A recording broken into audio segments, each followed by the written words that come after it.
নমস্কার বন্ধুরা, সীমাস kitchen and লাইফস্টাইলে আপনাদের সকলকে স্বাগত। প্রত্যেক বাড়িতে গ্যাস, অম্বল, হজমের সমস্যা নিয়ে আমরা প্রত্যেকে ভুগে থাকি। তাই আজকে কিভাবে এই গ্যাস, অম্বল আর হজমের সমস্যা থেকে মুক্তি পাবো সেই টোটকাটা আপনাদের সামনে আজকে ভিডিওর মাধ্যমে তুলে ধরবো।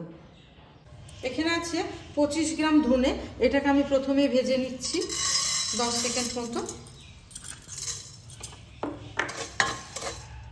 এরপর দিচ্ছি 25 গ্রাম জিরে, এটাও 10 সেকেন্ডের মধ্যে ভেজে নেব। এবার দেবো 25 গ্রাম মৌরি,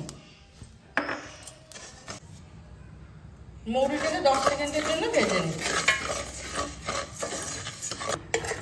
এবার দিয়ে দেবো জোয়ান 25 গ্রাম, এটাকেও হালকা করে ভেজে নেব।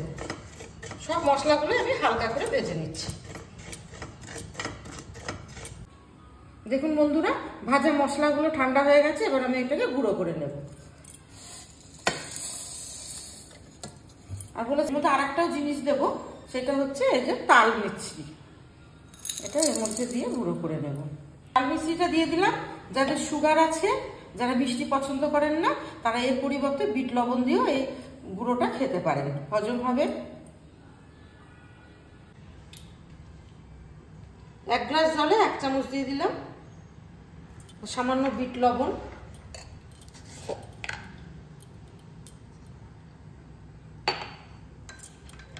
ভালোভাবে মিশিয়ে নিতে হবে।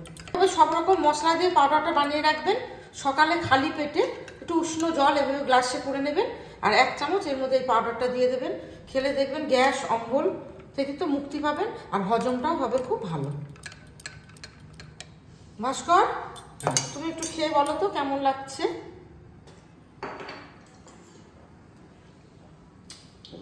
খেতে খুব সুন্দর হয়েছে, টেস্টি লাগছে খুব।